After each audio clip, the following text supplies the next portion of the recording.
Good evening and welcome to our Committee of the Whole meeting for Monday, June 15th, 2020. Tonight, our first item on the agenda will be an interview with Planning and Zoning Commission nominee Dale Schrad. So, Mr. Schrad, thank you for joining us tonight. I wanted to just thank you for your willingness to be in the selection process. And as with council, certainly staff has the opportunity to comment at this time if you'd like to add anything at the start. Sure. First of all, let me say that I've lived in Cedar Falls quite a while, and I am thoroughly enjoy the city, and I feel it's my time to start making contributions to the city. I'm an art history person, and I love the history of the city. I think it needs to be a blend of modern and old style to make sure we preserve the history that has got us to where we're at today. Okay, thank you. I'm open for questions. All right, well, now I'll just mention too for council, in this process, Mr. Schrad first put in his application in 2018. And so during my time as mayor, I'm pulling older applications as well and bringing in as many candidates as possible. So Mr. Schrad was interviewed by the mayor pro tem, the department director, Stephanie Sheets, and then also Karen Howard. And then I'm adding in the board chair for Planning and Zoning Commission. So they all had a chance to interview Mr. Schrad, sent him forward to me as their proposed nominee. And then I had a chance to talk to them separately on the phone a few days ago, had a terrific conversation. So I'll open it up at this time for council questions based on the appointment, the application that was in the packet or other questions you have. So anything from council? Mr. Mayor?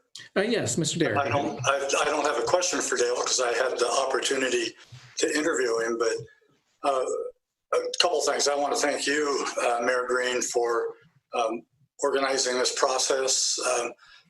Having been on P&Z and Park and Rec, I realize how important all of our boards and commissions are. And this new process really takes it seriously. We had several really good candidates. We interviewed three that I think any of the three will serve well in future boards, but Dale hit it out of the park, especially from my perspective, his talk about how he has seen Cedar Falls grow based upon good planning, good practices, and that's kind of the whole theme of planning and zoning. So I'm really glad that he's going to take this on. Thank you. Any other questions or comments from council? Mr. Mayor? Yes, Councilor Harding, go ahead. Not a question, just read his credentials and everything, and I really liked what I read, and I think that was especially into the fact of the art history and making sure that we blend modern with historic and look at that aesthetic. I think that's really important. So I definitely like what Mr. Dale brings to the table. All right, I agree. Any other questions or comments? Okay, so his application my recommendation will come forward in the council packet tonight for approval. So any last words, Mr. Schrad? Yeah, I noticed that I have some friends on here, and Jeff Olson is a friend of mine, and he used to be president of our Lions Club, which I currently am now. So great kudos to him. And I see a lot of my neighbor, Daryl Cruz, is right on the boards or down on the council. So yeah, I feel like I'm at home. Okay, and Cedar Falls is my home. All right. All right. Well, thank you, Mr. Schrad. You're welcome to stay with us if you like for the rest of the meeting. And let me correct one thing, Rob, and I know it says Schrad, and I kept saying that all the way through high school and college. It's not Schrad, it's Schrad. So I'm sorry to have to correct you, but I'd like to be called by my correct name, Schrad. Absolutely, Mr. Schrad. Thank you. All right, well, thank you. And thank you. That will move us to the next item, which is, oh yes, please. Did I miss something? Okay, so next item was our high school site. That's number 2 on the agenda. And I believe for that we have Director Sheets commenting tonight. Yes, I'm going to be passing the baton over to Brian Sunderman and Brad Leeper with Envision Architecture, and then Larry Wheely is also on the call from AECom to give us an overview of what's happening with the new high school site and talk just a little bit about the points at which the city will be involved. All right. Thank So you, I Stephanie. think, okay, go ahead. Yes. Hopefully you can see my screen now. Yep, we see it fine. All right, great. Well, thanks for having us, Stephanie. Appreciate the introduction there. We're gonna make this pretty brief. We've been spending a lot of time over the last few months meeting with a lot of the community, and we've been meeting with the district, but also a lot of just general community members. We've estimated probably over 1,500 to 2,000 people we've met with in this process, and we're here to provide really work hard to design a building that fits the broader community. So we're going to take you kind of quickly through kind of inside out tonight. So we're going to start inside. I know you guys don't necessarily care so much about it. We thought we would do a quick overview and then go out to the site, which is what we really want to talk about. So these are some preliminary images. We're developing these still, but this is kind of inside the main lobby, kind of as you come in the front door with the new theater on the left and the gym on the right. Inside the new theater, some preliminary images. We have some athletic training spaces, which are on the left and gym on the right. Really commons. This is really meant to be a broad community space for a lot of different kinds of uses. This is one of the main academic areas. There are 4 areas like this in the building. We have some little kind of Tiger Cafe, Tiger Den area for students, kind of a little mini student union, media center. And this is kind of the building plan. I won't get into the details of this, but it's a pretty compact plan. We're trying to be efficient with community dollars. This is still in process, but a preliminary image of front door, as you would see from 27th. And then I'm going to show, this is a southwest kind of aerial view. So 27th Street will be on the right there. Main entrance is kind of in the middle right here. And then future stadium. We have some future components kind of planned in the building, including stadium, field house, and a community pool. We know that that's of particular interest to the members here because that's coming up in the future, and we know that's a need long term. So we're going to dig into those spaces just a little bit. I'll show you some preliminary images. Field house is meant to be a multi-purpose building down the road here, but again, very much future with some athletic kind of multi-purpose courts, some indoor turf for training and community use. And then we've also done some preliminary planning for that community kind of shared pool. And we've been meeting with your staff as well as community members and the school staff to think about what that might be down the road. So that planning is in process. And this is just another view kind of from the spectator seating area. So that's a very quick overview. We gave this presentation in an hour the other day, so sorry if we went through it too fast, but we really wanted to focus more on the site. And Brian Sandeman from our office is project manager, and he's going to take you through the site a little bit. So as Brett said, we'll work you a little inside out. So those aerial views let you start to get a little orientation to the overall site. North is up on this page, and 27th Street then is our boundary to the south edge here. And then we have UNI to the east, and part of their property as well to the north, which is farmland now, and north to Dry Run Creek area. And then the West Fork development, neighborhood development that's being planned now off to the west and to kind of the northwest corner of the site. So Brett, if you want to flip back to that other image quick, I'll spend just a little bit more time on this to orient you on the site, then we can flip to the West Fork image too.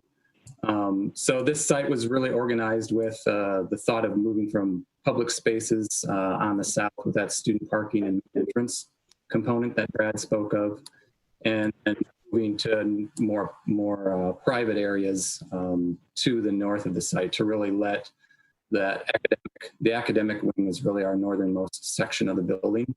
And that really orients out to look north across the landscape that we're developing as part of the concept, as well as the natural views that head off into the Dry Run Creek area.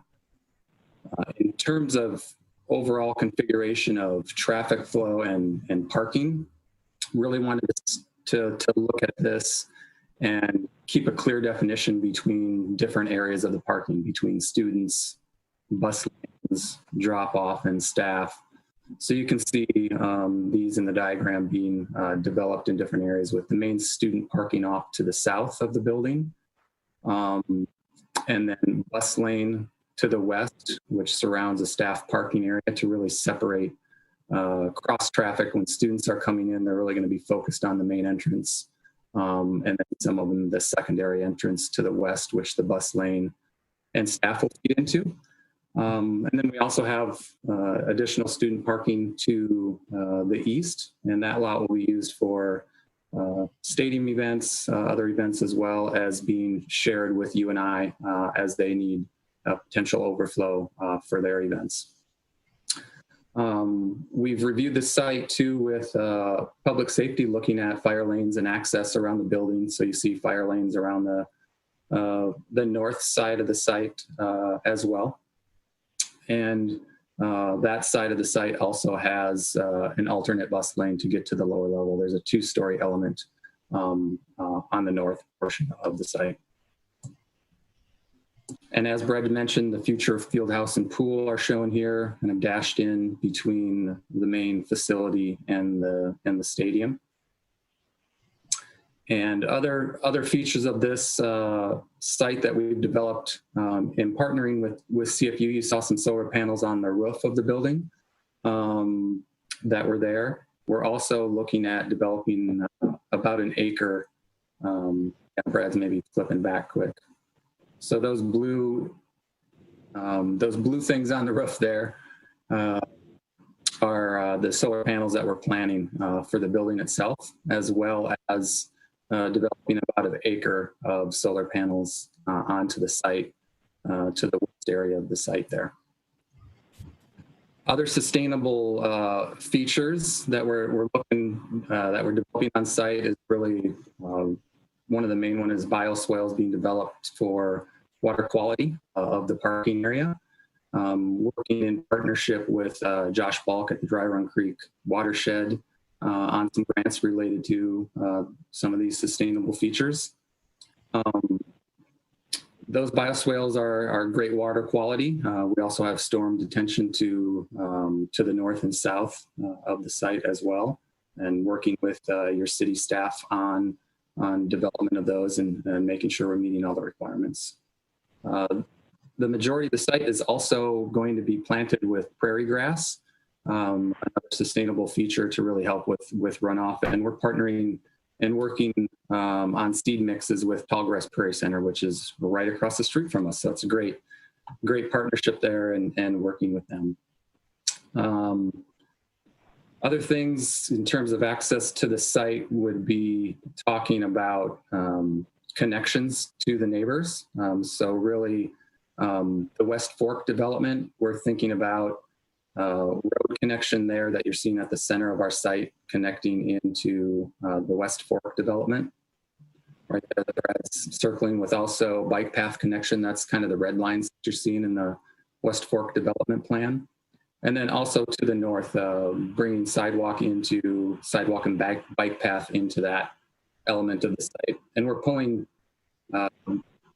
pedestrian and bike path connections off of 27th Street as part of the reconstruction that Larry will talk about. There'll be bike path that extends along there, connects with the Green Hill extension bike path that has been developed. And UNI, if you've been out there, has got a new sidewalk that comes all the way across from the Unidome to their new rec fields that they developed. So doing a lot of connectivity into all those paths for bikes, pedestrians, et cetera, to the neighbors to create that connectivity. All right, so that's kind of overall site. just broad schedule related to specifically to the Cedar Falls High School project. We're in what we call our design development stage. As Brad said, we're still working on some things in design, and we'll be working for the next several months on our documents to go out to bid in November. Then we'll have a spring construction start of 2021 and completing construction in spring of 2024 for a fall start of 2024. And then this schedule, we've been working with the city and AECom on how it relates to the overall development of 27th Street reconstruction, as well as our kind of rezoning and site submission. So I'll hand it over to Larry and let him kind of talk through some of the specifics of those dates and schedules. All right, thanks, Brian. Yeah, as part of the ongoing design development effort, our design team is working through the city's approval process. In addition to the 50 acres purchased from the University of Northern Iowa, the school district purchased an additional 19.6 acres to the west of their property from the developer. This land is currently zoned agricultural. Last week, a rezoning application was submitted to the Planning and Zoning Committee for changing that to public use. And we're looking at that going through the process over the summer with the first council reading to occur on August 17th for that rezoning. The overall site plan for the school site will be submitted to the Planning and Zoning Commission a week from today. We've been meeting with the city planning team and the city engineering team to receive feedback on the site plan, and we're looking forward to working towards the site plan being approved by the city in September. As part of that partnership between the Cedar Falls Community School District and the city, West 27th Street is planned to be reconstructed by the city. Brad, you want to go to the next slide? With the planning of the new Cedar Falls High School and the changes in traffic circulation, this is anticipated to bring about. The city has included the reconstruction of 27th Street in the current capital improvement budget. Public Works and engineering staff have requested a design proposal from AECom to complete design for this project. This project would include reconstruction of West 27th Street from the western edge of the high school property to Hudson Road. This would include roundabouts at the two main entrances to the school, and also a roundabout at the intersection with Green Hill Road extension that was finished a few years ago. This would also include a 10-foot shared use path on the north side of the street for the length of the project. We've also been requested to evaluate the addition of a southbound right turn lane on Hudson Road for the additional right turning traffic that will be accessing the site from Hudson Road. In addition, as part of this project, a sanitary sewer extension would be constructed from the existing Union Road interceptor sewer to West 27th Street. This would be designed to serve the high school site, as well as the West Fork development to the west and any future development in the area. The plan for this would be for the high school and any developments in the area to pay a tapping fee to connect this sewer to recoup the cost for the sewer construction. The design agreement for this work will be presented to the council at your next meeting on July 6th. Preliminary design, which will include coordination with the City of Cedar Falls Community School District, and the University of Northern Iowa, will occur during the summer and fall of this year. Brad, if you go ahead and go to the next slide. Final design and right-of-way acquisition, we anticipate that to be ongoing through next year in 2021. And we have a target bidding date for this project of December of 2021. The reconstruction of 27th Street is planned for the 2022 construction season to best coordinate with construction work going on at the school site. During 2021, the construction on the school site will consist of earth moving operations and construction of the foundations and building shell. Waiting for construction of the roadway will prevent conflicts between the two projects, but will still allow for the roadway to be complete well in advance of the planned opening date of the school in August of 2024. The construction of West 27th Street would be staged to maintain access to the school construction site, as well as events at the University of Northern Iowa and adjacent businesses and residents in the area. So with that, I think we'd be open to any questions that the council has. Thank you, Mr. Wheeling. Are there questions from council? Mayor Green. Yes, Councilmember Tiber, go ahead.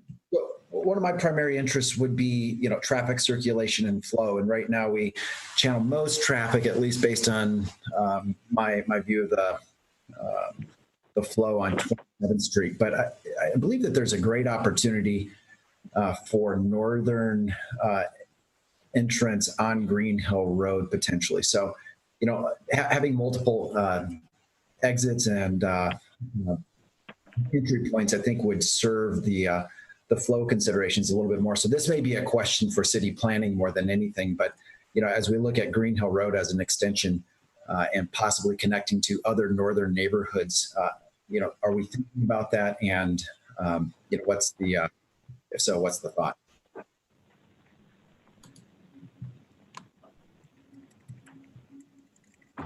Chase, I can start off with that unless there's anything else you'll want to say. But in terms of the road network planning, our major thoroughfare plan does look for Green Hill Road could extend to the north. There's a significant issue with wetlands to make that connection. So it's probably a long-term goal. It is something that we talked with the high school planners about and want to keep that option in mind, but we don't see it happening in the near future.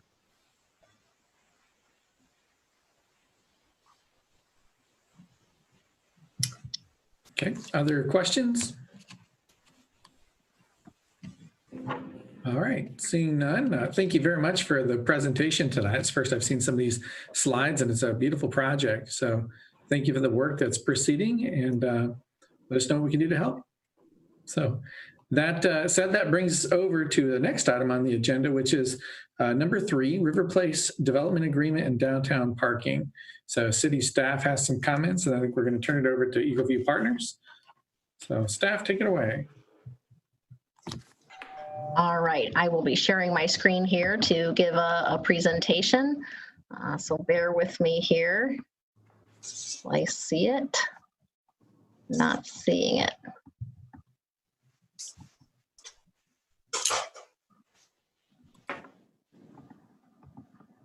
Okay, now we see it. All right, now can you see the whole thing there? All right, first time I've presented on Zoom, everyone, so it's exciting.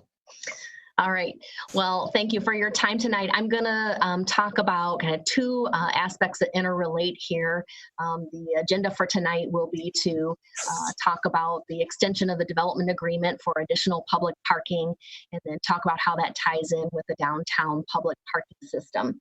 And to go back a little bit with some history, council discussed the idea of a public-private partnership for downtown parking in its goal setting last November, December. At that time, staff conveyed that we were receiving some requests from 2 different developers with potential interest in this. And so we indicated to council that we were having those being approached about that, having a little bit of discussion. Did the council want us to move forward with talking a little bit more about that and possibly bringing something forward? And at that time in late 2019, council said, yes, go ahead and spend a little bit of time on that, investigate the public-private partnership and try to bring something forward. So that is kind of what brings us to tonight in talking about this topic. Now, I've separated the discussion, but they do go a little hand in hand, just maybe as for ease of walking through things a little bit and orientation about the proposal and how that integrates. But I do want to emphasize that tonight's discussion is about the concept. There are obviously a lot of details that we'll need to go through in developing this further, and staff envisions that a lot of those details will get worked out with the development agreement. That is where full detail needs to be addressed. Right now, we have a term sheet that works to identify some of our guiding concepts here that help with the discussion for tonight. our next step would be to get into drafting a very detailed agreement. But before we spend the time to do that, because it will involve significant staff time, significant expense on the city's part in working with a city attorney from Allers to get that drafted, even our parking consultant we may talk with a little bit, before we're really spending any funds that way or staff time, we wanted to have this checkpoint with the city council to talk about the project and see if the council agrees with what that means and what's involved before we go forward anymore. So with that, I thought I would start off by just kind of giving a little bit of background about the River Place development. Some on the call are familiar with some of that background. Others are a little bit newer to it. And so we do have a development agreement right now with River Place that runs through July of 2027. There have been several amendments so far because it is a long-term development. So as you can imagine, things have changed over time. And some of those things, you've seen some memos from me for the past year or so about some of those changes. So you might be a little bit familiar with that. The primary components of the development agreement were that a master plan was developed, and that goes back to 2012 and before. And it identified this layout that you see on the screen here of a master plan that you see in this layout, 4 buildings. There is a 5th one with the hotel on the north side of First Street there. It also includes the plaza, some parking lot improvements behind the NU2 building that we've recently talked about and transferred back to the city, and some streetscape elements too. And then the agreement was for a tax rebate on that increased valuation of the property that was included there, up to 100% for 15 years. And I apologize, I had a typo in the packet. I had 20 years. It's actually 15 years, up to $15 million. And as you know from some past memos, I've communicated that overall this development has taken a lot longer than anticipated.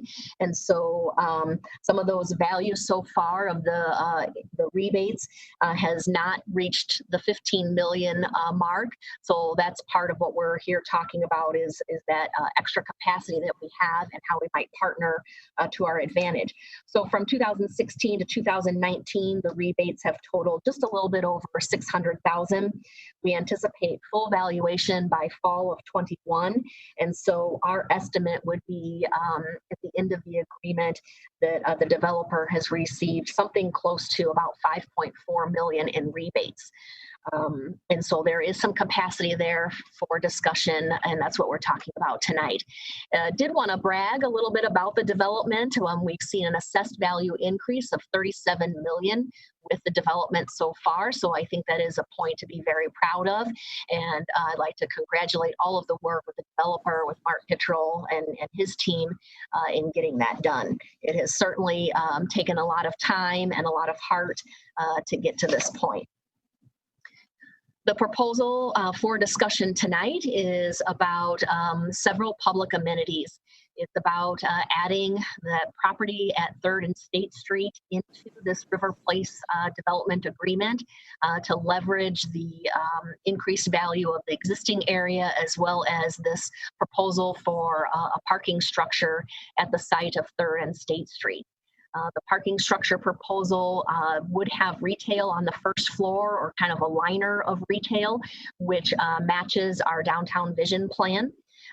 And then somewhere around 90 to 100 public parking spaces will be provided with the structure. Other public amenity discussion and part of this proposal is transferring the plaza back to the city. This has been an area that's been discussed for several years about what the future would be of that area.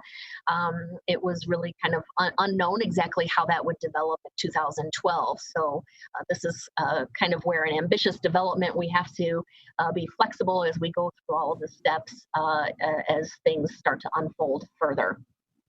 The agreement would also then include a full brick sidewalk in front of the plaza. Council had discussed with the parkade plans and the streetscape plan how council wanted full brick sidewalks on 2nd and 3rd Street. So that was something more than what had been anticipated back when the site plan for the plaza, and MU2 was done in 2016. That site plan had been approved with concrete. And so we've talked about how to upgrade that to brick, and recently, did an agreement last, gosh, I'm losing track of time, but before MU2 opened, did an agreement about the brick in front of MU2. So with that then, to accomplish those amenities, the proposal is to extend the timeline of the agreement so that the recaptured funds, the capacity that we have there, how we'd be at this point short of the 15 million, use that capacity in order to try to help make these things happen and allow the potential to capture up to the $15 million total rebate in doing so.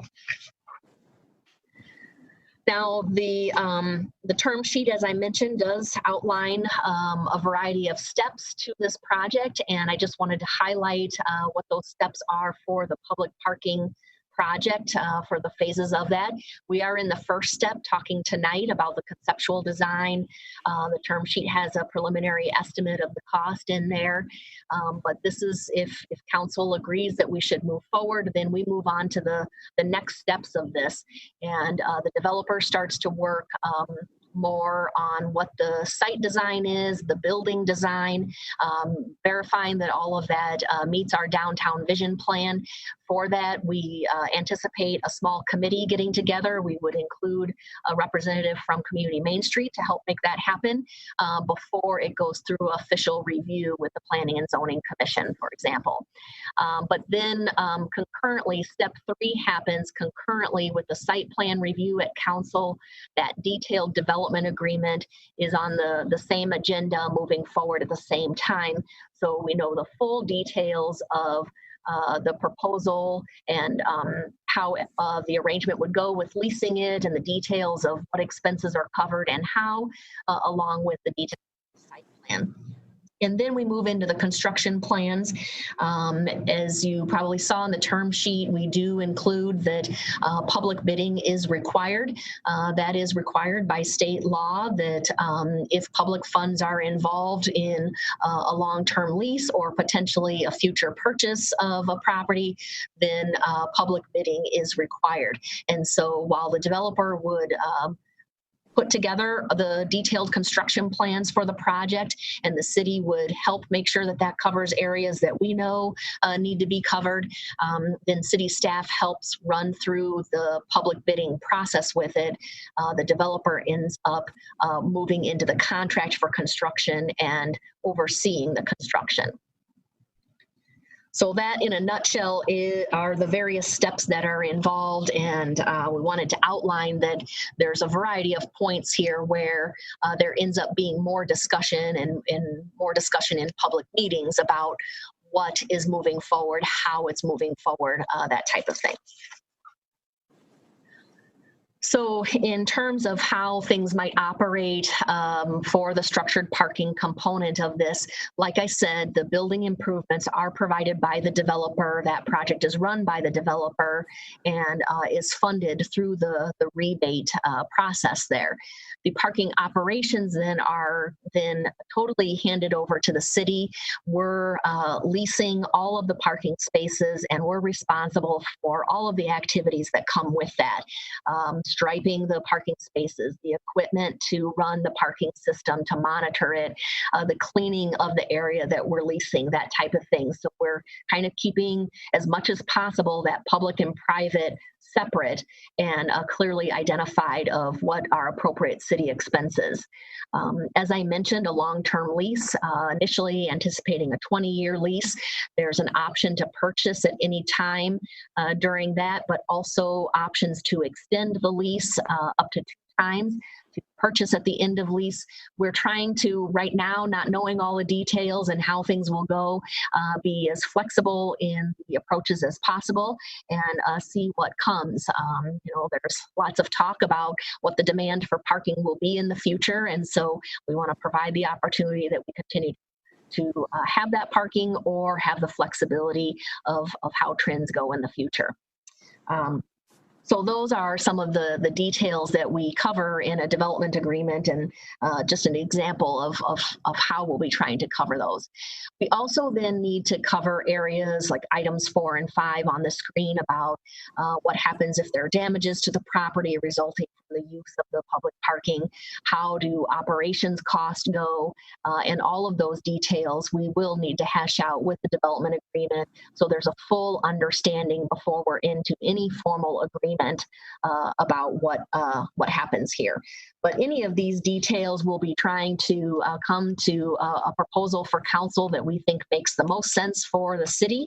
And because there are still areas that we have to work out, it's still possible that we could come into something that we might not be able to resolve, and it may mean that possibly the project doesn't move forward. So I don't want to present by any means tonight that this is a done deal moving forward. There's still a lot of details to work out. And so those next steps in terms of that are that if the committee meeting tonight is resulting in consensus about the concepts here and what's laid out in the term sheet as our guiding principles, then we can move forward into addressing all of those details and developing that development agreement amendment. And that would be at the city's expense. And then the site plan development, working on that layout and the design, is at the developer's expense. So again, before either team member is spending any more time or effort on this, we want to make sure that council agrees with what we're thinking could be accomplished here. So I am going to then move into, so how does this relate to the downtown public parking system? Because that is kind of part and parcel. These two do go hand in hand pretty closely, and we need to talk about what that means for the overall downtown system. Before doing that, though, I do want to cover some of the accomplishments that we've seen with our public parking, which sometimes we don't always cover. So I do want to mention that we finished that parking study in 2018, and the study did indicate that in some areas we are nearing capacity, and so we do need to be thinking about what is the future of parking in the downtown. Since that time, 100 spaces have been added to our downtown parking system that are available for use in the evening, on the weekends. And it does include a variety of paid and free parking options. Right now, there are a lot of free parking options. The short-term parking that's on the street has time limits of anywhere from 2 to 3 hours. There is further away parking that's 24 hours. All of that is free. Long-term parking is in some of the nearby lots where there are paid permits for that. There's also on-street parking available for long-term parking, the 24-hour that I mentioned a little bit further out. We added overnight parking on the side streets. We also have added new and better signage. One of those is the sign toppers, which was a recommendation from the committee with Community Main Street's involvement of how to have a friendly parking system, and also an EV charger that's been added. So I think there's been really a lot of great work that has happened with the committee that was put together as a result of the parking study being adopted. I also want to cover some of the communications that have happened throughout that process. During the study process, there were a variety of roundtable discussions with small groups. There were interviews, online survey, public workshops that happened. All of that in an effort for the public to participate, as well as to be aware of what was happening with the downtown parking and what the recommendations were of that study. After that, the parking task force was put together, met twice a month for implementation for several months here, and has now moved to monthly meetings. During that time, there have been a variety of press releases, social media posts to get the word out to the public about what changes were occurring, when they were occurring. We also worked in the downtown area with table toppers, posters, brochures about topics like the shuttle that was offered for a while, about parking locations, about the parking options, some of that information that I covered in the previous slide. And did a lot of collaboration with Community Main Street for outreach with their organization. They do direct emails to a lot of their businesses, and so that's obviously a great communication aspect as well. There were several articles in Currents so that the whole community can be aware of what was happening with parking. There has been at least one committee of the whole update about what was happening with parking. And then as the new pay stations were being installed, training sessions were happening about those pay stations and how they work. And that's where things have kind of taken a pause with the COVID activity, and the pay stations have been bagged at this point. But that paid parking is something that will need to be moving forward. So additional parking has been a frequent request. That has been something that we have continued to hear. I know that council members have heard that as well. It's been a significant discussion for a number of years, not just with the 2018 study. But that study did say that in order to accomplish this, public-private partnership would be the solution. That would be one very significant way that we would be able to tackle that. And so we are very pleased to be able to be in front of council today with River Place and have River Place developers stepping in to help with a solution. Parking ramps are very expensive. They're expensive to provide, but they are also very expensive to operate and maintain in the long term. And so the nice thing about the partnership, again, is that that expensive to provide part is covered through this partnership, but we still need to deal with the expensive to operate and maintain long term. And the development agreement would not cover that. So we need to talk about the funding in the long term of the operation and maintenance.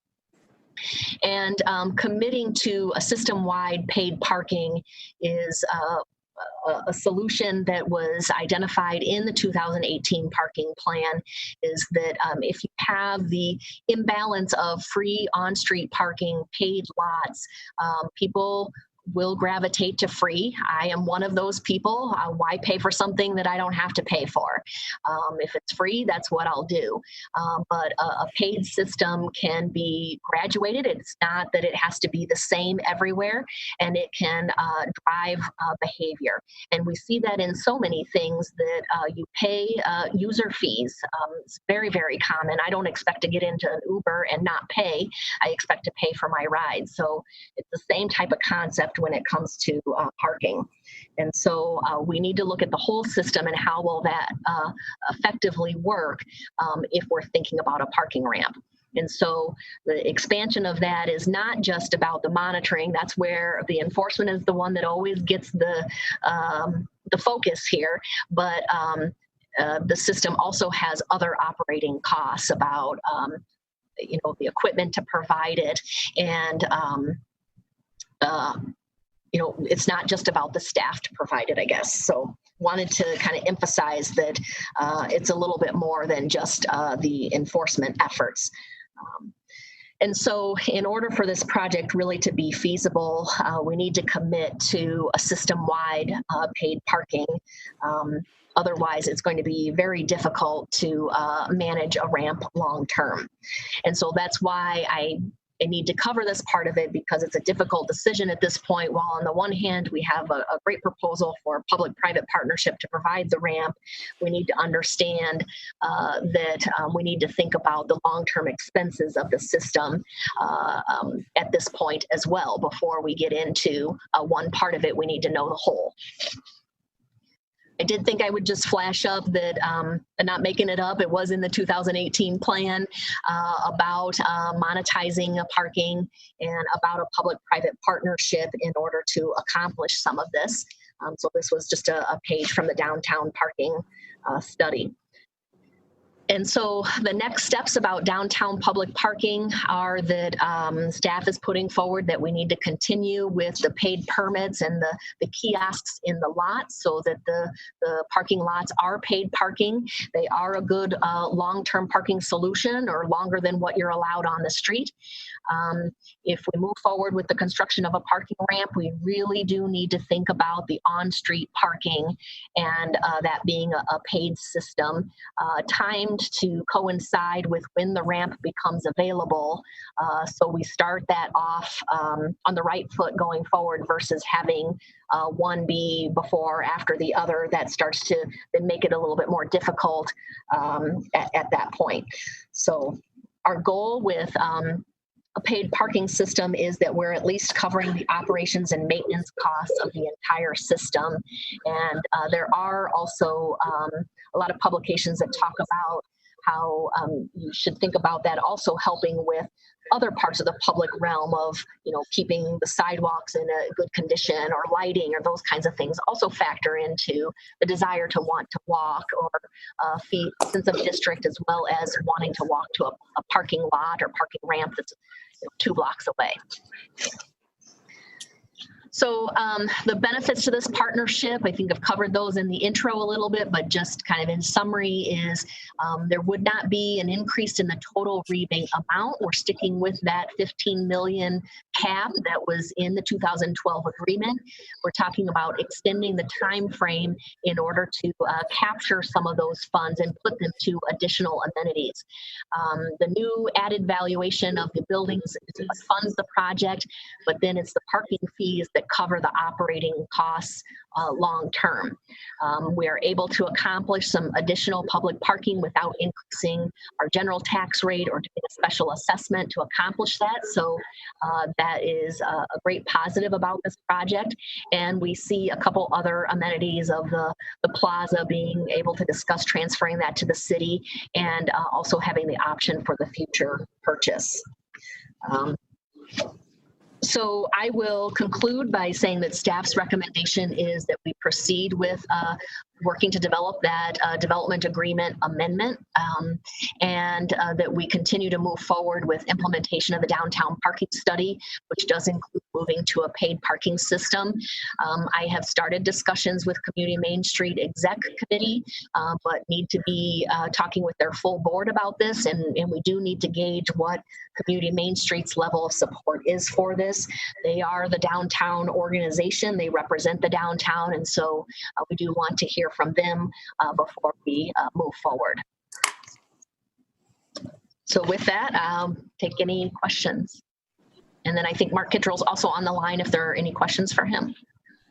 I think you'd actually, I'll open that up to council. So anyone wish to begin with this? I'll start.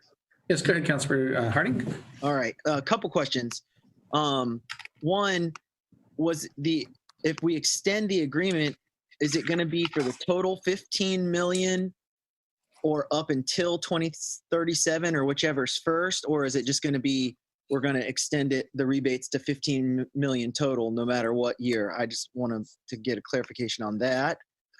And then the other question would be, right now you said that Kittrell will receive approximately 5.4 million in tax rebates estimated in 2027.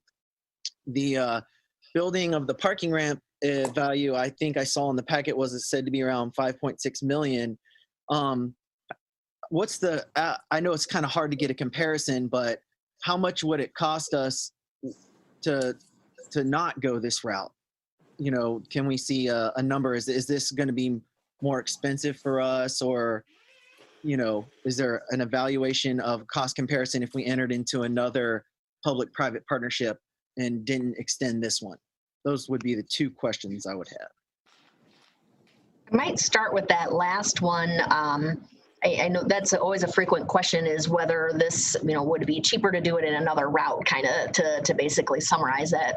And I think that, we'll be having to go through the public bidding process. So that does help identify, who the low bid is. So we have that assurance of that process and that transparency of what the costs are. There are costs, soft costs, we call them, involved in any project, whether they're accounted for by staff time or whether they're by a consultant's time in putting together the plans. So we have a lot of contracts that we do on road construction where commonly we're seeing the consultant's cost is, somewhere around 5 to 10% of the total project cost. So there's always going to be that expense, whether it happens through the developer's agreement here with the overall rebate, or whether it happens by the city contracting with somebody to design it. So somewhat of an answer there, maybe not totally. We don't know a dollar amount specifically. I can't rattle that off, but in terms of the question about extending the 15 million total or to a date certain, that is a detail that we'll be working through. The developer's proposal is up to the 15 million total. We're often advised by our attorney to also include a date. And so we will hone in on that and be able to specifically answer that with the development agreement. Okay, other questions? Comments? Mayor? Councilmember Tiber first, and then Mr. Miller. Okay, so, it's a really complex project any way you look at it. But first of all, I'd just like to, applaud both the developer, Eagle View Partners, and the city for at least considering it. But I think we do have to look at the commitments that the city makes. This is a 20-year business model, where we really have to look at cash flows and projections. We can create demand by increasing on-street parking costs. There's all kinds of things, but that comes with, pros and cons too, a lot of cons, because there is this perception of free parking in downtown Cedar Falls. But I want to be assured that there's actual demand for this. Otherwise, we're left, the city's left holding the bag for, operating costs. Who's going to pay for, depreciation? Again, that's a soft cost. So I do have some concerns. I mean, I really like the creativity, but I want to make sure that we really understand the cash flows and citizen obligations here. Okay.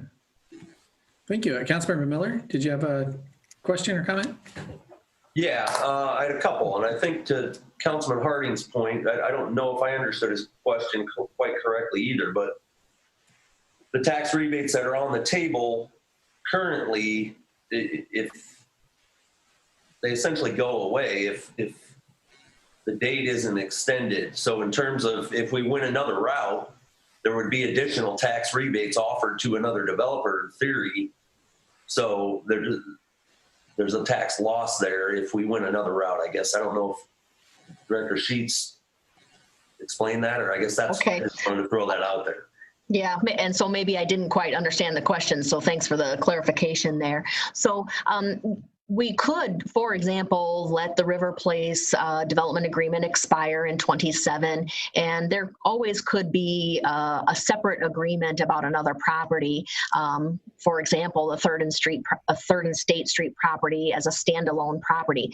It will take a lot longer for the rebates to occur. Our standard downtown policy is a 5-year 100% rebate, and the only time that we've deviated from that is with the River Place development, because the master plan was such a significant area, because of the public amenities involved in the significant development, and that it was a catalyst development for the downtown. So those were the reasons why that development agreement was it was a 15-year agreement up to 15 million. And our typical downtown agreement is 5 years, 100%. And so if it were standalone, it would not pay for itself. You could not recapture the cost of a $5.6 million project in 5 years. And Mark Kittrell can chime in if he wants, but that's, I think, the bottom line. Hopefully that answered the question a little bit better. Yeah, that helps out a lot. Thanks for the clarification on that too, Mark. Sure thing. Mayor, if I may, one more question for Stephanie. And are we at a point where we need to be considered? I mean, there's two separate things happening here. I mean, the parking ramp on its own, but we're also looking at the whole system. Are we at a point where we need to consider a parking authority in the community, or are we doing enough with the committees that are meeting currently?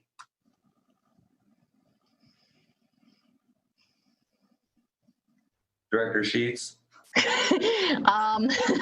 You asked a lot there. I'm sorry, was somebody else The trying? main question is on the parking authority. I mean, do we need to have an ongoing committee that handles these and makes recommendations with somebody from Community Main Street, our current folks at City Hall that are helping with it, or do we need something more official, I guess is what I'm asking. I think if we go this route, we're absolutely going to start to need something more. There's going to be a division of the city that will be dedicated to parking. It's just getting that big.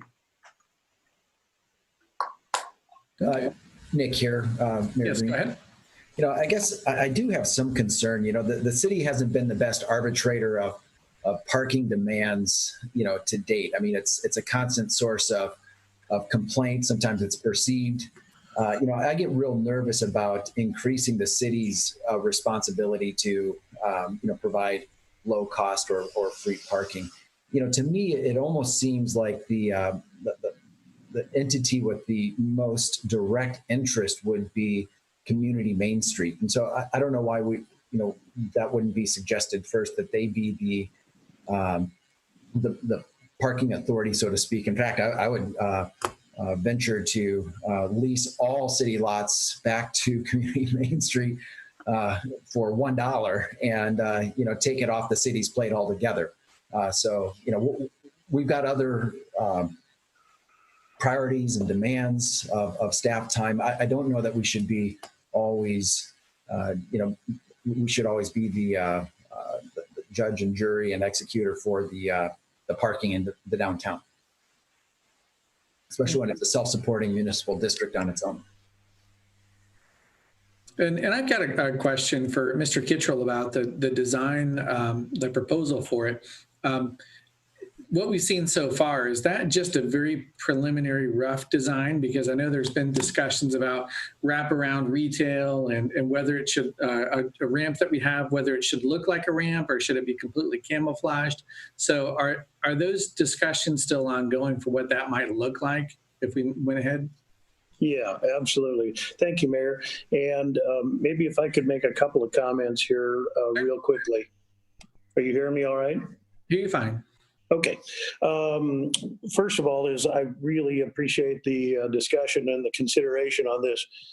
There's 400 new people that live in and work in downtown now in River Place, and we're pleased that that neighborhood could come together and sort of get this discussion moved along to a next level. We're also really, really tickled that the largest and most, I guess I'd say, most established neighborhood association in the community can really come together with the city and citizens and try and figure out how to solve this problem.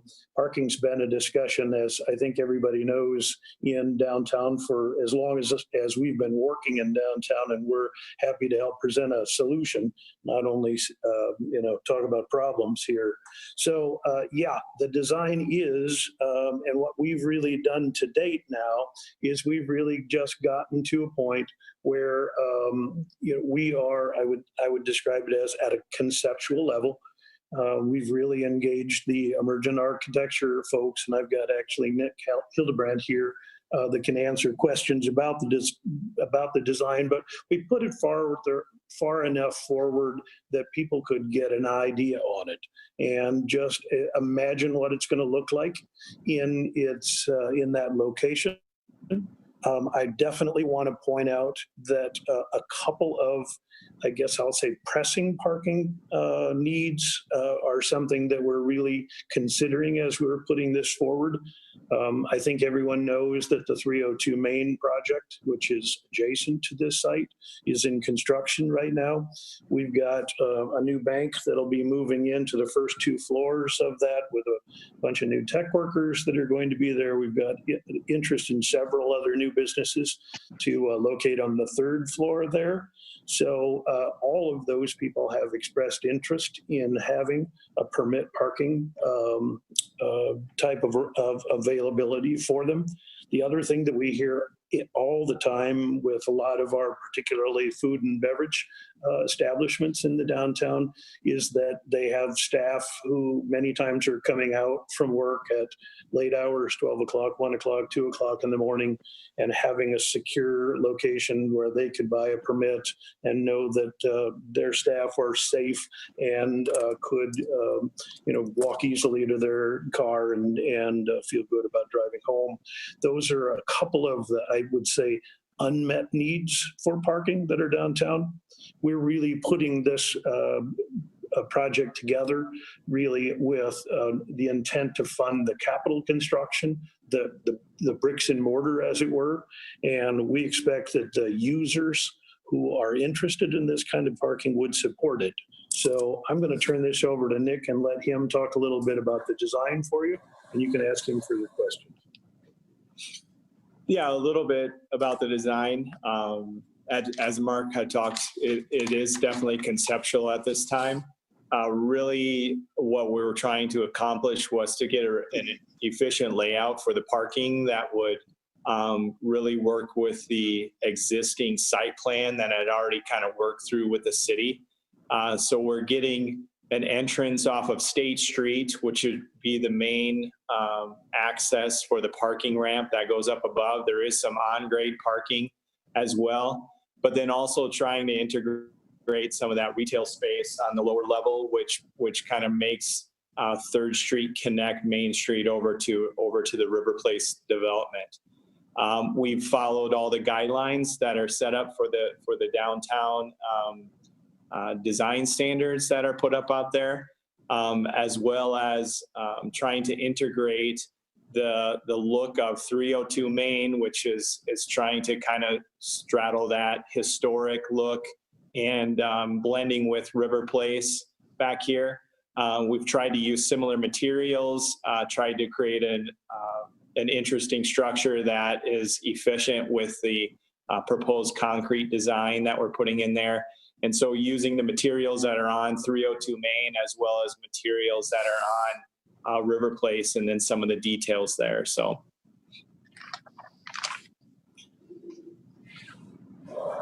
Hopefully that helps answer the question, Mayor. Yeah, thank you very much. Do we have any other questions from council on this? Mr. Mayor? Yes, Councilmember Cruz, go ahead. Yes, thank you. Along the lines of what, Mark, you were describing there for the parking needs for the bank, future bank, and other tenants, has there been a study done, as I've seen other projects, and this building goes in there, the retail and how much it's going to demand for parking spaces in the surrounding area and essentially not be public parking. It'll be consumed by the wait staff, the retail shop owners, the workers at the bank. What's the demand going to be for them? And I know this is conceptual here on this State Street, but the Main Street building, I'm sure there's a number that you may have there that is of need for them. Just curious on that, because what will we really have for public parking? 30 or 40 left by the time you use it up for all the rest? Yeah, it's a great question. And interestingly, we manage here at River Place now over 300 parking places in downtown. So we have, now a number of years of good data. And this has been really extensively studied with the downtown parking study that was done in 2018 as well. We have a real opportunity here, and it's, I think, one of the reasons why staff rightly prefers the 3rd and State location to start this. The vast majority of the bank and adjoining office space parking requirement would be daytime parking. And so really the numbers from the study indicate that there's not a lot of pressure for parking in the daytime hours, particularly weekday daytime hours. The pressure really comes in on the Thursday afternoons as the food and beverage users start to come up. It really starts to be an issue as we get closer towards the weekend, as we get into Friday night and Saturday night as well. Obviously, the bank won't be open those hours. The office user likely won't be open those hours. And so I think staff and the parking manager can really have a good, I guess I'll say, balance of use of these things. So it's absolutely the reason why we as the developer and I'm going to say landlord for this property will really turn it over to professional staff, and they can use their technology and their real expertise to manage this the best way, not only today, but really 10 or 20 years from now. So then a follow-up question, when you say you have the daytime need for the bank employees, and if they're paying for parking, they get privileges until 5 o'clock, and then their spot is then public, so to speak. Is that what you're alluding to? Well, obviously that would have to be worked out by the manager, and it's part of the, I think Stephanie said it very well, parking system that's being discussed and proposed here for downtown. Those policies and those permits, I know, change all the time. In the lots that are here. I think Mr. Gaines also spoke well and said this is getting to be a bigger area of responsibility. So I think those could be changed from time to time. I don't know that any of us thought that, this pandemic was coming down the way, and obviously there's been significant change in demand in parking over the last couple of months. Absolutely no problem in finding parking. So, I think as things change economically, as development continues, as, events happen, I think those kind of changes can really be made all the time. The point, I think, with this proposal is to just continue to use these, I'm going to say, once in a lifetime opportunity. This location at 3rd and State, I think council will recall, has already been approved for a 6-story residential and mixed use development. We've agreed to pause because we feel like it's an important opportunity for the community and us to really consider this option for public parking literally right in the center of downtown. This won't come up again. Okay. All right, thank you. Any other questions? Yes, Councilmember Harding, go ahead. How many commercial entities or spots are we looking at having, or are you looking at having on the first floor? And are you thinking about any parking on street right by them? Just because I wouldn't want to see, commercial spots empty because there's no easy access. Great question. And staff and the Downtown Vision Plan have really given us good guidance on this. Currently, what we have is 6,000 square feet of retail space that we were able to put together in that location. I think we envision probably breaking that down into, I'm going to say, something like 3 or maybe 4 at the most sort of retail locations. So I think the thought would be a size of space that's pretty consistent with what we see in the downtown area right now. That location on 3rd Street, and certainly right there with that kind of adjacent parking that would be on the ground floor next to it, would be very attractive for someone who has, for example, a carry-out business or something that would really benefit from having that kind of real close-in public parking. Great question. Thanks. Okay, thank you.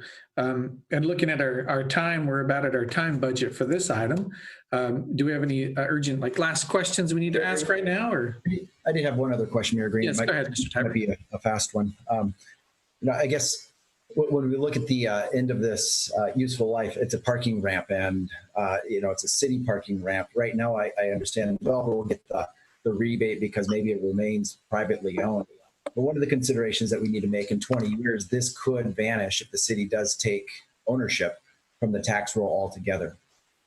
So, I think that ought to be considered. It's 5.4 million. If we look at alternatives for this development, maybe it is a 6-story building, maybe it's 5.4 million plus But right now, the big risk is at the end of 20 years, if the city takes ownership, that value vanishes too. So just a thought. A great question also, Councilman Tiber. As it is proposed right now, it is actually a mixed use property. We envision dividing it up into condominiums. So there would be a parking condominium and also a commercial condominium. I think that's been really one of the driving concerns that staff has brought up. They want to make sure that, there's no question about ownership or sort of uses and expenses between the two. I would also tell you that since it is a leased property and likely to stay there longer than 20 years, we've also proposed it with flat decks above the commercial space, so that if, Lord forbid, driverless cars are the option, or whatever else happens, we can convert the use back over to a 3-story commercial space there with parking in the rear. So we're definitely trying to think about obsolescence and technology as well. Great. Mr. Mayor, Yes, Mr. Cedar. I know it was short for time, and it scares you when you hear me start talking. But I don't have any questions, but I just want to take this opportunity to point out that as long as I've been on the council and working with the city, parking has been an issue downtown.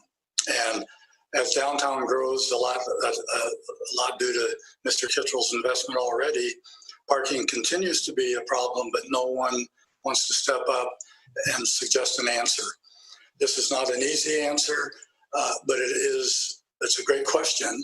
And I think the real key to moving forward with this is what that study group, I think getting Main Street, getting a council member, getting city staff, getting investors to really admit we got to do something about parking downtown. And we've got somebody stepped up to finally start the conversation. So to me right now, it's a great beginning, but I think it's really important how we assemble a team of people to help guide this along.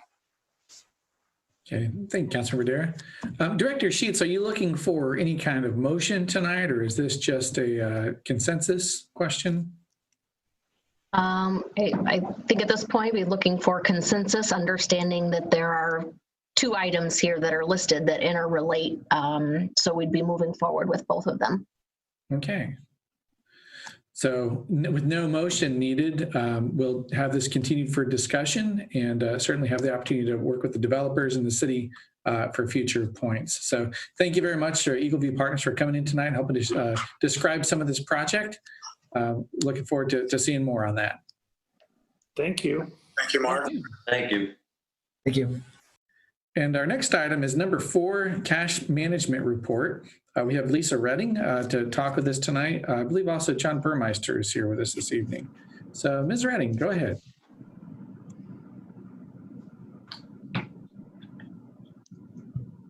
There you are.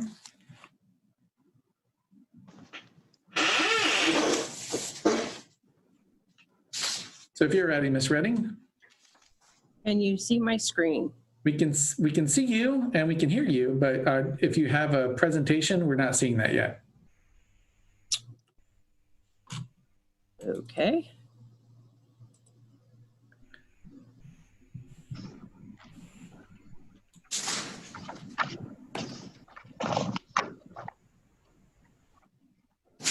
There we go.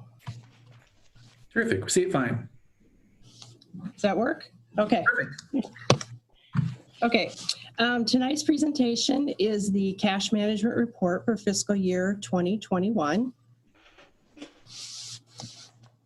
Oops. How do I advance? Nothing's working. If you click on that next slide on the left, it should take you to the next one. Okay. Yep. And you might want to just scroll down that, click to add notes, just grab that and slide it down. That'll give you more space. If you can't, yeah, there you go. Okay. Much better. So is it not in a PowerPoint presentation? That is a PowerPoint. If you wanted to show it, you could go to the very top where it says slideshow and then hit start from. Okay, there we go. My F5 didn't work at first. Okay.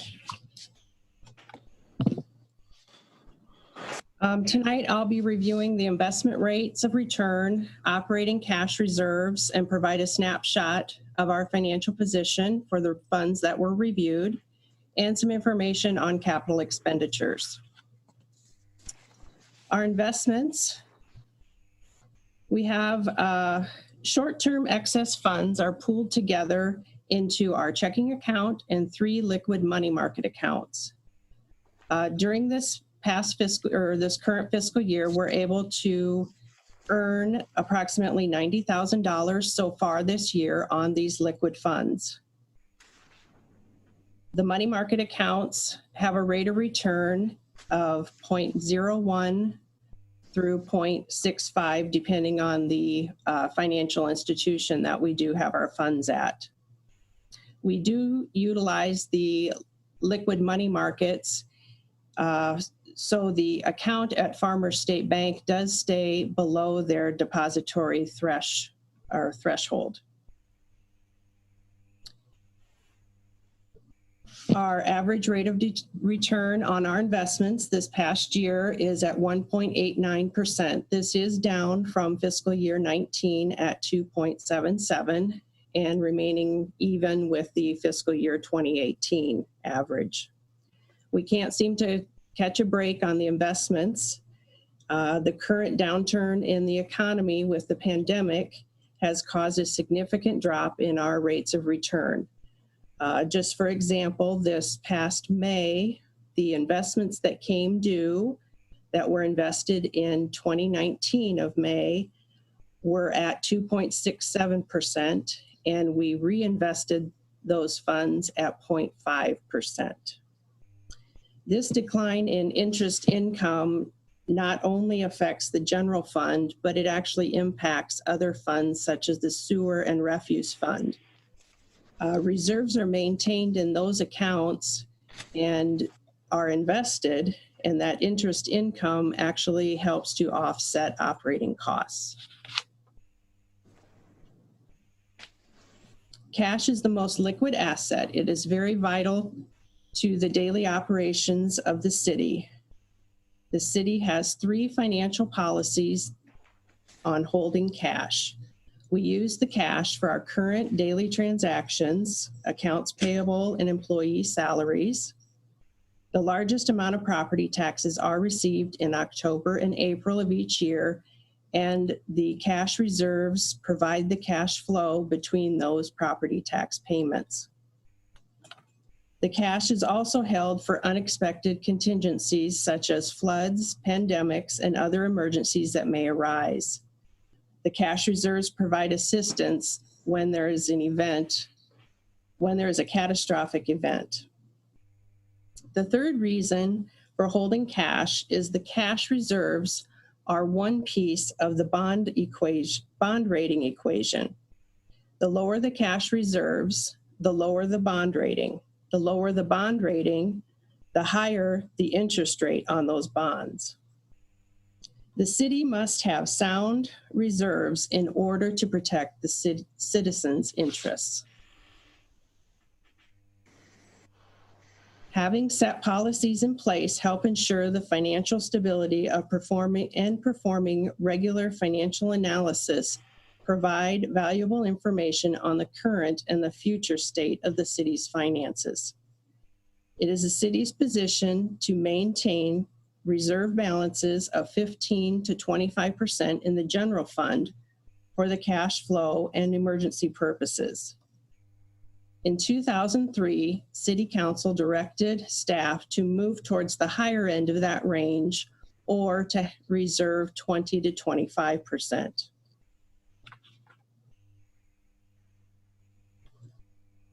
The minimum cash reserves for these funds, refuse fund 20 to 30%, the sewer fund 65 to 75%, the street fund 20 to 30%, and stormwater 10 to 20%.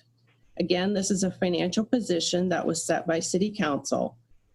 Again, providing operating funds, emergency need funds, and these reserves also help with the bond rating.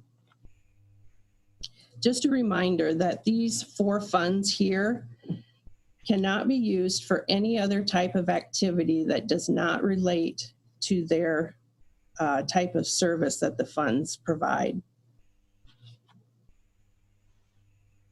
Periodic review of the cash management program provides a snapshot of the financial position of the 9 specific funds that we reviewed in this report.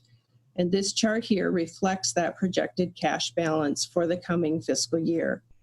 You will note that in October, November, and in May, April and May, has a spike in the cash balances, which is because of the property tax receipts.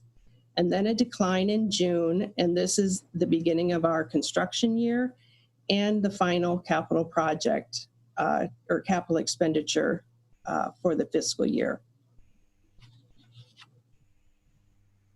Capital expenditures. Management has made a concerted effort to limit the major capital expenditures to when those revenues are high, again in October, November, April, May. Departments adhere to that scheduling unless there is an emergency. This is the 30th year for the vehicle maintenance program.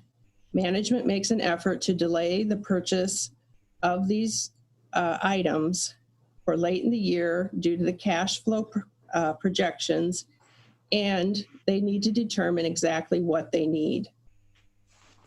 This schedule is made out a year in advance, and as the year goes, vehicles may fail and we may have to switch out vehicles with other ones in order to keep that department running. And just like you tell your kids when they want to borrow the car, drive it like it's your own vehicle. I hope that our employees may take those same words of advice.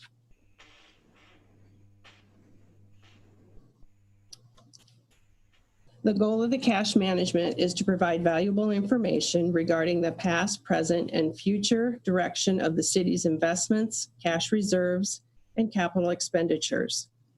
We continue to monitor cash reserves due to the major law that was enacted in 2013 as the property tax rollback continues to unfold year after year. The shrinking revenues received from the property tax related changes potentially will shift to other property tax classifications. This same bill also included a provision that stated the state will reimburse a partial loss of this due to the changes to the property classifications of commercial and industrial, causing them to have a property tax rollback. The state backfill was created. The legislature has actually kept up with fulfilling that promise through fiscal year 2020, but it could disappear since it was not a guarantee. Just a reminder that the city does not actually budget to spend that state backfill funds. They have chosen to use those funds for one-time capital projects. The national and local economies are something we will want to keep an eye on too. It is likely that the COVID-19 pandemic will result in revenue shortfalls for cities across Iowa as well as nationally. As City Administrator Ron Gaines discussed at the Committee of the Whole meeting on May 4th, revenue streams such as road use tax, local option sales tax, and hotel motel tax will see reductions in revenues. It is unknown what the pandemic will actually have on these revenue streams, but the city has been proactive in reviewing the upcoming projects and planning for these reductions of revenues. City staff will continue to monitor the effects of this locally on these major revenue sources, and it is likely that we will feel the continued fiscal stress in the near months and the midterm future. Tonight, I am seeking an approval of the fiscal year 2021 cash management report. Are there any questions with regards to this report? Lisa, I know that the legislature ended last night or night before last. Did they not touch the backfill again this year? Do you know? I am not sure what transpired. In all the communications I've seen come through from like the Iowa League, I did not see any highlight to that. I'm not sure if Director Rodenbeck has any comments on that. I don't think there was any touch to the backfill. We would have all heard it by now. Yeah, probably. Another question, except I forgot what it was. Sorry. We'll be here. Okay. Other questions or comments? Okay. Yeah, yes, Councilmember Tyler, go ahead. I think that the city needs to be really applauded for having great cash reserves. I mean, it's truly fantastic, and it buys down our debt costs and everything else. But right now, in Monday's meeting, we'll pass a $3.4 million bond. And if I'm understanding the charts right, we're operating with about $37 million in cash reserve. And I recognize that those are somewhat restricted in certain cases. But, at what point do we decide to fund capital expenditures with some of this, cash reserve balance? And would that be wise? How close to zero do we ever get in our cash management program? As I looked back on the note from council direction in 2003, the cash reserves were just below the 15% threshold. So I think that's why they pushed it and suggested to get it higher. It would maybe be at a goal setting session or something like that to actually discuss whether you want to hold at that 20 to 25% of the general fund. And maybe Mr. Gaines has any comments with regards to that. This might be a great conversation for the council meeting. Don Burmeister is going to actually talk about our credit rate increase and how we were looking very favorable on those cash reserves. Do you have anything, Jen? Yeah, I was just going to add, just the next question, I was just going to add, really, Mr. Tiber, that, we actually have been doing some of that. We'll take the public safety building, you'll see on the CIP that's kind of what we're doing in terms of a city hall remodel. So I think you're right. I think it's always that tough question of, we want to have reserves, but I think what you're asking is when's enough is enough, so to speak. But again, I think like Ron was alluding to is I think one of the things that Moody saw in us was also that we are doing some of that, and we are able to cash flow some of our capital projects, with cash and not have to go out for bond issuances. So I think, again, anytime when we work on the CIP, I think that's always a good time to discuss that. Is it a good time to, in the CIP, fund things out of our reserves and not sell bonds? I just think that's always the good time to talk about it, or goal setting, either one. Sure. Lots of trade-offs to look at. And I thank the finance staff, because obviously we're taking the most conservative approach possible. But at some point, the millions of dollars sitting in reserve funds become an underperforming asset, which at 0.5% return, I think we lose more on inflation every year than we gain in any interest. So time value money. And I did put in a note to add that to goal setting for this fall. Yeah. So, and as I understand, we're looking, Ms. Redding, we're looking for a motion to approve the cash flow management Mr. Mayor, can I throw in a quick question yet? Just a moment. I was just asking for Ms. Redding. Is that what you're looking for tonight? Yes. Okay. So Councilmember Cruz, go ahead. Going back to the cash reserves, I believe 0.01 was the lowest I recall you mentioning, and then as high as possibly 0.6. Are we stuck using the bank that's offering 0.01, or are we able to move money around freely between whichever bank or credit union would give us the best money market rates for liquid funds? What that has to do with then is depository thresholds. So we would just have to make sure that based on the depository threshold that the council would pass for each of the financial institutions, that we remain below that highest limit. So such as, Farmers State Bank, we can have up to $40 million with them, but then when we get property taxes, we may have to move money to one of the other accounts. And I'm pretty prudent about making sure we can get it at the institution that does have the higher interest rate. So we do earn better rates of return on those investments. Okay, so along with that, are we maxing out at these other banks? Is that why we? No, we aren't. At this point in time, no. We're below the deposit. I don't have anything printed out right now on where we're at, but we do have room at the other institutions. Okay. I was just curious if we need to choose more banks to have in our list to use to stay a little higher than 0.01. That's virtually nothing. Yeah, and that just actually came down because of the pandemic, and actually the 0.65 was reduced. We were getting around 1% prior to the pandemic on the money market. So. Okay, and I see that we're 5 minutes from the top of the hour, so I'd like to, if it's all right, push this forward to a motion. So is there a motion to approve the cash management report? Move to approve the cash management report. It's been motioned and seconded. All in favor, say aye. Aye. Aye. Opposed? Okay, so that passes. And that does bring us over to bills and payroll. So is there a motion to approve? So moved. Second. Motion and second. Any discussion?